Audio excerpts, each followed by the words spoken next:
आज की कहानी का शीर्षक है अपना फर्ज। अरे पापा, आप अभी तक तैयार नहीं हुए? बैग कहाँ है आपका? चलिए मैं पैक करती हूँ। पापा ने एक उदास नज़र नीली पर डाली। नीली बेटा, मैं कहीं नहीं जाऊँगा। ये घर तेरी माँ की यादों से भरा हुआ है। नीली की आंखें भर आईं। पापा, माँ को गए हुए 6 महीने हो गए हैं। आपकी तबीयत भी ठीक नहीं है, ऐसे मैं आपको अकेले नहीं छोड़ सकती। आप मेरे घर चल रहे हैं मेरे साथ। बेटा, मैं तेरे घर कैसे रह सकता हूँ? बेटी के घर का तो लोग पानी तक नहीं पीते हैं। फिर वहाँ तेरे सास ससुर भी हैं, उन्हें मेरा वहाँ रहना कैसे अच्छा लग सकता है? आखिर हूँ तो मैं एक बाहरी आदमी। पापा, वो लोग ऐसे नहीं हैं, वो मेरे साथ इतने अच्छे हैं। नीली पापा का हाथ अपने हाथ में लेकर बैठ गई। पिछली बार आपको शुगर का अटैक आया था, कितनी मुश्किल से ठीक हुए थे। कहते हुए उसकी आंखों में आंसू आ गए। पापा, मैं आपकी इकलौती बेटी हूँ। आपकी सारी जिम्मेदारी अब मेरी है, बस मैं और कुछ नहीं सुनूंगी। पापा सोच में डूब गए। दामाद जी ने तो एक बार भी नहीं कहा। हाँ, ये जरूर कहा था कि पापा हम आते रहेंगे आपसे मिलने। नीली, तूने दामाद जी से तो पूछा? अरे पापा, उनकी राय और मेरी राय अलग थोड़ी ही है। नीली पापा को लेकर अपने घर आ गई। उसकी सास ससुर समधी को देखकर चौंक गए। अनिल ने भी पैर छुए और कहा, अच्छा किया पापा जी, आप कुछ दिन के लिए यहाँ आ गए। पापा रहने तो लगे, पर उन्हें लग रहा था कि शायद दामाद और उनके माता पिता को उनके यहाँ रह आने से खुशी नहीं हुई। एक दिन पापा लॉन में घूम रहे थे कि अचानक उन्हें अनिल की आवाज़ सुनाई दी। नीली, पापा यहाँ पर कब तक रहेंगे? ऐसा क्यों पूछ रहे हैं आप?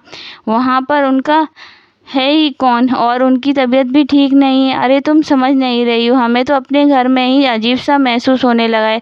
हमें किसी अच्छा, मम्मी पापा जी ने कहा आपसे, अब तुम जो भी समझो। अरे वहाँ पर उनकी अच्छी व्यवस्था कर सकती हो। पापा और नहीं सुन सके, कांपते हुए कदमों से वापस आ गए। अगले दिन जाने की तैयारी करने लगे। नीली बोली, पापा ऐसे कैसे जाएंगे? आप पापा उसे डांटने लगे कि नीली, मेरी फिजूल में चिंता मत करो। अपने पति और सास ससुर का ध्यान रखो। बेटा, मैं अपना ख्याल खुद रख सकता हूँ। नीली बेटा, बहुत दिन हो गए हैं, अब जाना चाहिए। मैं अनिल से बात करती हूँ। अभी आपकी तबीयत ठीक नहीं है। जब आप ठीक हो जाएंगे तो मैं आपको खुद छोड़ने जाऊंगी। नहीं मिली, देखो मैं तुमसे नाराज हो जाऊंगा। नीली नाश्ता बनाने लगी। सोच रही थी कि पापा को किसी ने कुछ तो कहा है। नाश्ता करने के बाद उसने कहा, आज पापा जा रहे हैं। वह अपने सास ससुर और अनिल का चेहरा देख रही थी। उनके चेहरे पर चमक आ गई। तभी उसने कहा कि मैंने एक बड़ा फैसला किया है कि पापा इतनी बड़ी कोठी में अकेले कैसे रहेंगे। सोच रही हूँ गरीब बच्चों के लिए उसमें एक छोटा सा स्कूल खोल दिया जाए।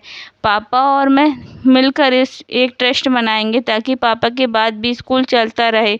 और पापा, आपकी वो ज़मीन पड़ी है, उसे बेच देते हैं। 2 करोड़ की वैल्यू है उसकी।